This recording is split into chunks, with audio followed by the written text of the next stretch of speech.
This morning I'd like to introduce to you Stephen Matthews, who's a seminarian that will be with us for this semester, the tall buff guy back here in the corner. You probably noticed him, a stranger in our midst. Stephen applied for the seminary a little bit kind of late before seminaries were, after seminaries were accepting guys and just trying to organize everything. So he's spending a year kind of going between a couple different parishes, kind of doing pastoral year, taking some college classes. And so he spent last semester with Father Gale. He's spending this semester with me. They're letting me undo everything that Father Gale taught him. So I'm joking. But Father Stephen comes from Junction City, and we're happy to have him. He has 4 sisters, probably one of the reasons he joined the seminary. Just joking about that too. But we are great. I'm grateful to have him. Grateful to have him living with me in the rectory. Grateful to have him help me shovel snow yesterday as well, which was fantastic. But yes, just very, very grateful. I asked him yesterday, what would you like me to say when I get up there? And he said, just tell him that he's happy to be here. So he is happy to be with us, and we are happy to have him. So please greet him and make him feel welcome in our parish. And secondly, I just want to give thanks to God for the snow. And I think if our hearts are not rejoicing as a farming community because of this snow and the lack of wind, my goodness, when was the last time we had an 8-inch snow with no wind? It's pretty rare in western Kansas. So may we give thanks to God for his blessings and his faithfulness in all that he gives and does for us. Now on to the homily and the scriptures for today. For a deeper understanding of what is happening in our gospel and our reading today, we have to go into a little bit of history of Israel, which I've done before, but if you don't remember, I'm going to do it again. So these names, Zebulun and Naphtali, are probably 2 names that make no sense to us. And we're just like, well, 2 more names in the Bible, 2 more strange names in the Bible that we don't understand, don't know where they come from, and we just kind of glaze past them and don't even think about them. But these 2 names are actually 2 sons of Jacob, and so they're very important. And not only are they two sons of Jacob, but remember that when Israel, when they camped, when they were wandering in the wilderness, when they set foot in the Promised Land and established their communities in the Promised Land, they were divided into the different tribes of Israel. And each of those tribes had the name of one of the sons of Jacob. So there were 12 tribes, 12 sons of Jacob, 12 tribes of Israel. Zebulun and Naphtali are 2 of them. Now, Zebulun and Naphtali, when they settled in the Promised Land, settled in the north. They settled in Galilee in what is most commonly known today as what they called it back then, was the Galilee of the Gentiles, or I believe our gospel calls it the nation of the Gentiles, or something like that. But these were in the very north of the kingdom of Israel. And if we remember what happened to Israel, they were a united kingdom. They were a united kingdom through the kingship of David, through the kingship of Solomon, until Solomon died. And then there began to be 2 claims to the throne. 2 claims to the throne in Israel.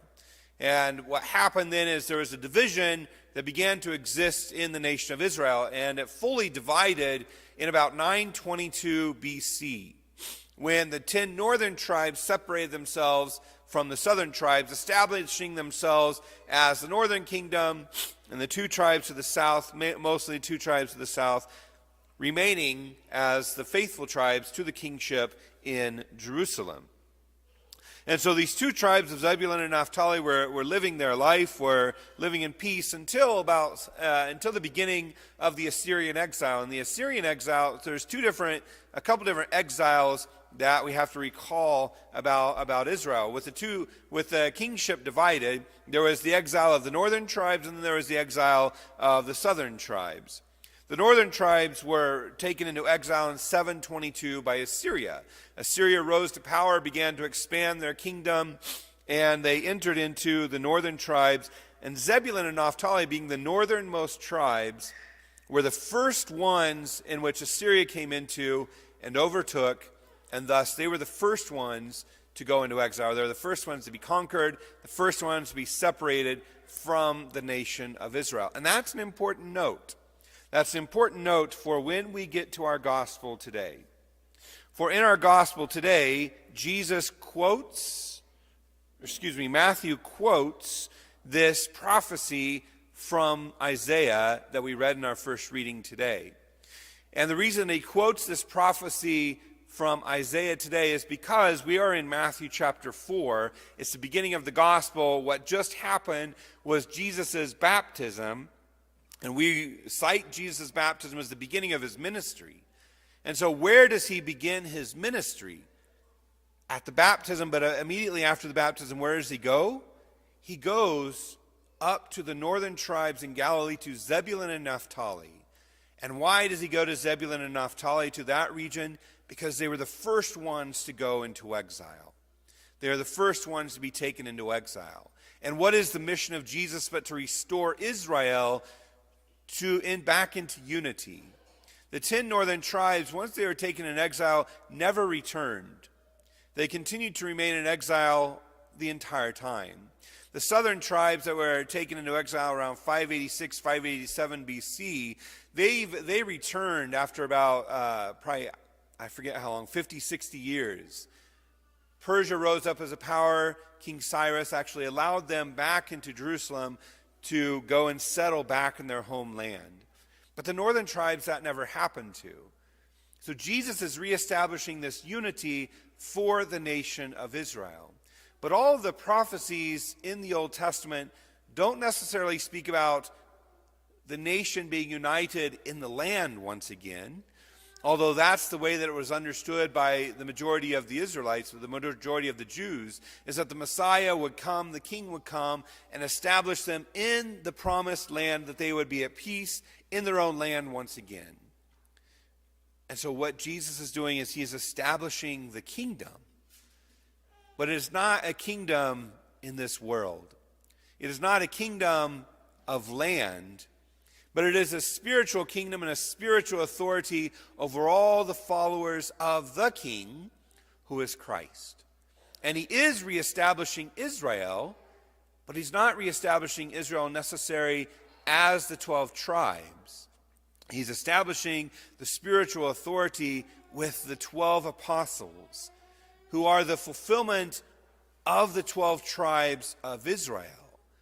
And so not only do we have Jesus beginning his ministry in the first land that was taken into exile, the first land that was separated from Israel, but he is also beginning his ministry by establishing the new 12 tribes through the 12 apostles. And so he's establishing his authority, he is establishing the beginnings of this unity that he desires in all of Israel, but not just Israel, as we have seen through the prophecies of Jesus' birth. But Jesus establishes unity for all peoples to come under one roof, in a sense, and that roof being the Catholic Church, in which Jesus establishes his authority for us through the sacraments. And what I love about what Jesus is telling us in this historical narrative of our readings today is that it doesn't just apply to, okay, this is the history, and it's just history today, and that's all we're hearing about in the Gospels and the readings today. That's not what's going on. There's always something deeper that we have to go into when we hear the Scriptures. The Scriptures are like a two-edged sword, cutting to the heart. And so these Scriptures also apply to us even today in 2023. And how are these Scriptures applying to us? Jesus wants to establish this spiritual authority over us as well. And that authority that begins at our baptism. And the beautiful thing about this authority that establishes with us at baptism is that he wants to reign over our hearts. But in order to allow him to reign over our hearts, we have to humbly submit to his authority. And we have to humbly submit to that obedience to Christ that St. Paul talks about in the book of Romans. This obedience of faith, that obedience to Christ. And for Jesus to really rule over our hearts, we have to allow him to go to the roots of where our sin lies. And we have to allow ourselves to be vulnerable before God, to go to that place in our life where we haven't allowed Christ to enter into yet. Maybe it's a place of habitual sin. Maybe it's a place of unforgiveness. Maybe it's resentment. Maybe it's just an area of our life that we don't let anyone into. But that's exactly where Christ wants to go. He wants to rule all of our hearts, not just part of it. He wants to rule all of it. And he wants to shed light into that area of our hearts that we have not given him yet. It is that light that shines in the darkness. That darkness exists in our hearts where sin still reigns. That area in our heart which we have not allowed Christ to go into. And the true freedom that Christ wants to give to us can only happen when we humble ourselves to allow Christ to fully reign over our lives. And so we really have to do a deep dive into our hearts and ask ourselves, what have we not given to Christ?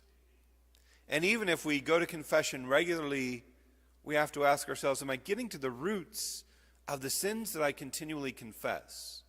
Is there something deeper going on in my life and in my heart that's not allowing me to actually root out this sin?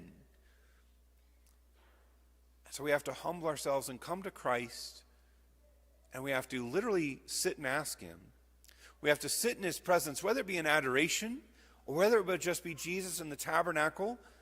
We need to spend a lot of time with him and just ask him to go deep into our hearts so that we can fully give ourselves over to him. As Jesus wants to restore Israel and he goes back to the beginnings of the exile of Israel, he wants to go back to our beginnings, the moment of our baptism when we were washed clean. And he wants to get to the root of where maybe that sin began to develop within us. And those strongholds that we still have to ourselves that we haven't given over to Christ. He wants to break down those barriers so we give ourselves fully to Christ. That's what Christ is asking of us today. He's asking us to be humble. He's asking us to be obedient. He's asking us to let the light shine in the darkness of our hearts, that we may fully follow Christ and give ourselves fully over to him, so we may experience the glory that he wants to show us in eternal life.